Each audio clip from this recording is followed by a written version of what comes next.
If you believe the stories, mankind's pride gave rise to the Darkspawn. Countless in number and toxic to all life, Darkspawn search endlessly for an archdemon. When they find one, Darkspawn armies surge up from their corrupt barrows beneath the ground, and a blight begins. Grey Wardens are the only warriors capable of destroying an archdemon, and history always honors the one who sacrifices all to kill the beast. In the fifth blight, the Warden was the hero of Ferelden. A dwarven royal, second child of King Endrin Iduken. Framed for a murder and ultimately cast out, the young noble met Duncan, a Grey Warden, who saw the dwarf's potential as a Warden recruit. The allied Ferelden and Grey Warden forces met in Ostagar, where King Kaelin's armies and a host of Wardens gathered, ready to destroy the Darkspawn. But valor turned to despair as Loghain betrayed his king. Kaelin's forces were slaughtered, and the South was lost. The hero, now a full-fledged Grey Warden, survived with the aid of Flemeth, the mysterious witch of the wilds. Joined by Flemeth's daughter, Morrigan, and a Grey Warden named Alistair, the hero set out to build an army strong enough to abolish the Blight. With the traitorous Loghain now seated on Ferelden's throne, the Warden sought help from the influential Arl Eamon of Redcliffe. However, they arrived in Redcliffe to find the town under siege. As each night, undead rose in waves and assailed the battered village. With the hero's help, the people of Redcliffe stood fast against the undead horde. The Wardens reached Arl Eamon's castle only to find the Arl lying at the edge of death, and his court fallen into madness. To save his father's life, Eamon's young son, Connor, had made a deal with a demon, and quickly fallen victim to its possession. The hero intervened, freeing Connor from possession and breaking the demon's hold over Redcliffe. But deals with demons are never straightforward. The demon agreed only to save Eamon's life, not restore him to health. Arl Eamon needed a miracle to recover. The hero located an urn containing the sacred ashes of Andraste, which were said to cure any ailment. The urn was protected by ancient traps, tests of will, and a dragon-worshipping cult that wanted to twist the urn's power to its own ends. The urn remained pure, but mysteriously disappeared after the Wardens departed. Only the temple dedicated to it still stands.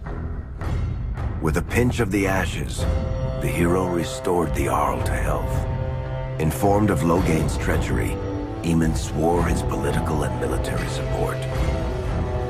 The circles of Magi are bound by oath to aid the Grey Wardens in times of blight. However, Lake Calenhad's tower could offer little help. One of its mages, Uldred, had become possessed by a pride demon and was twisting other circle mages into abominations. The hero fought to the top of the tower and defeated Uldred, saving the remaining mages. Grateful for their lives, the mages joined the Warden's army. The allies gained at the Circle were not the only soldiers to join the Warden's forces, however. Dalish elves don't usually make alliances, but even deep hatred can be set aside in the face of oblivion. An ancient curse was destroying Ferelden's largest Dalish clans, turning the elves into werewolves. Zathrian, the clan's keeper, claimed that the cure required the heart of the great wolf, Witherfang. Years before, Zathrian himself had afflicted a group of humans with the curse that now ravaged his clan. As long as he lived, the curse endured. The hero freed the werewolves from the long-standing curse, and the Dalish joined the Warden's forces. Blights may happen hundreds of years apart, but the dwarves who live below the surface of Thedas fight Darkspawn every day. No one is better schooled in battling Darkspawn than the warriors of Orzammar. Except perhaps their allies of old, the Grey Wardens. The hero arrived in Orzammar in the wake of King Endrin's death to find political factions fighting for control of the Dwarven capital.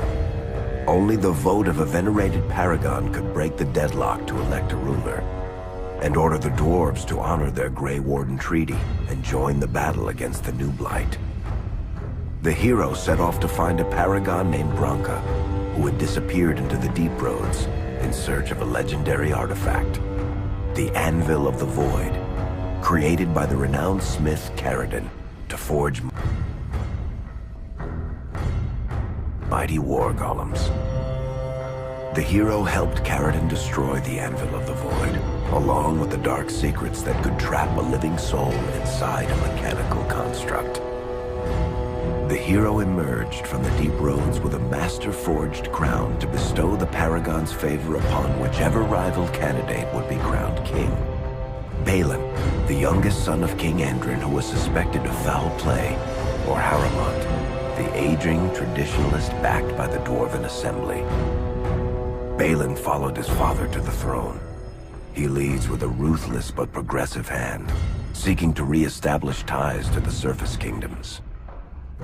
With Dwarden's strength now bolstering the Warden's army, the hero had to deal with Loghain so Ferelden could stand unified against the Darkspawn before the Blight swallowed the world. The kingdom of Ferelden stood divided. While some nobles supported Loghain's regency, others condemned his inaction against the Darkspawn.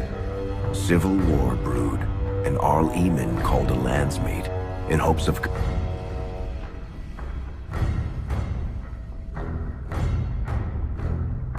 curtailing the conflict and removing Loghain from the throne. As penance, Loghain was sentenced to join the Grey Wardens and fight Darkspawn until the end of his days. As the Warden's united army massed in Redcliffe, the Darkspawn overran Denerim, laying siege to Ferelden's capital city. The hero's army fought valiantly through Denerim and broke the Darkspawn siege. On Fort Dracon's highest tower, the hero's strongest allies fought alongside the Warden in a final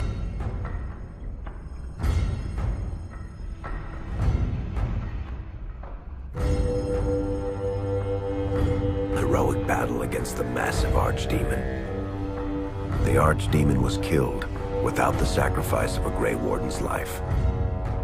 With no Archdemon to lead them, the Darkspawn scattered. Most fled underground, still teeming in number and always seeking a new Archdemon to awaken. The shattered kingdom of Ferelden embarked on a long journey to recovery. In the Blight's aftermath, strong leadership was crucial. Alistair, King Caelin's half-brother, and Queen Enora, Caelin's widow and daughter of Loghain, joined in a political union. Together, they ushered Ferelden into a new era. Ferelden still stands, as obstinate and resolute as the Dog Lords ever are, but the events of the Fifth Blight loom over it as the nation rebuilds. For people across Thedas, legends of the hero of Ferelden remain the nation's brightest beacons of hope during its darkest times.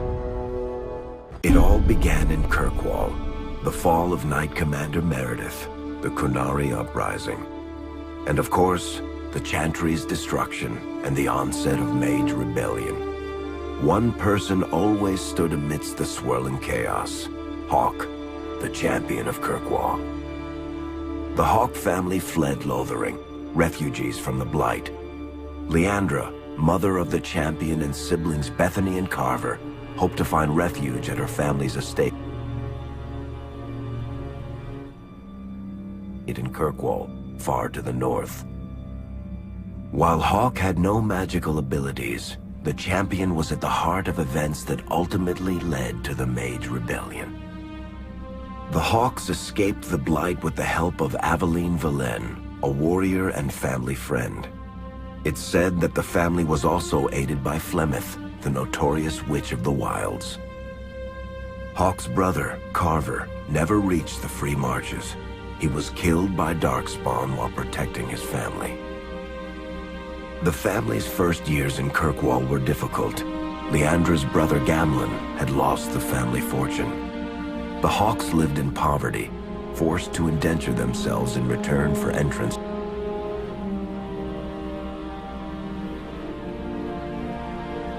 to the city. To pay off the debt, Hawk was forced to work for a band of mercenaries. All the while, Hawk and Bethany did their best to hide Bethany's magic from the Templars. Opportunity eventually struck in the form of a dwarf named Bartran Tethras, who was planning an expedition to the Deep Roads. It was a long shot, but with gold gained from the expedition, Hawk could free the family from its criminal creditors and further Templar scrutiny. Hawk met a rogue Grey Warden named Anders, who possessed detailed maps of the Deep Roads. These maps were crucial to the expedition's success. Once Hawk obtained them, everything else fell quickly into place. Afraid to lose another sibling, Hawk insisted that Bethany stay in Kirkwall rather than accompany the expedition. Hawk did find ancient dwarven treasure, but the group also stumbled upon a statuette formed from a strange red leaf.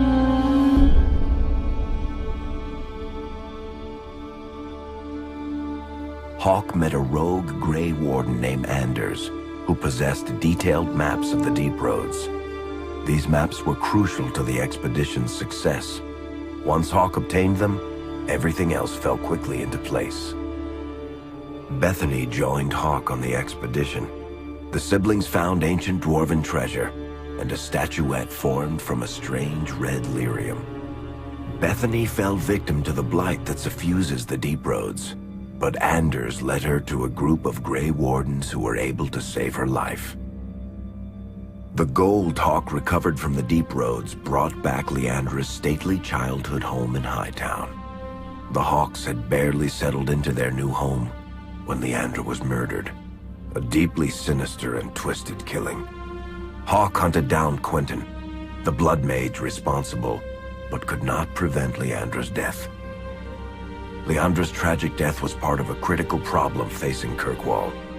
Rising tension between the city's mages, who felt increasingly oppressed, and Templars, who grew increasingly suspicious of their activities. Adding to the strain, a large contingent of Qunari had also established themselves in Kirkwall, much to the growing discomfort of the city's rulers. After their dreadnought was shipwrecked many years before, a group of stranded Qunari were allowed to remain in a cordoned-off area in Lowtown. As time passed, the Qunari made no effort to return home, and offered no explanation about why they remained. Tensions rose to a breaking point. Revered Mother Patrice, convinced the Qunari were a threat to the Chantry's faith, incited violence between the Qunari and the Kirkwall populace. Hawk knew that Patrice would bring about unnecessary conflict. Though the champion tried to stop her, Patrice orchestrated the murder of Seamus Dumar, a Viscount's son and a recent convert to the Qun. When her crime was discovered, a Qunari assassin killed her.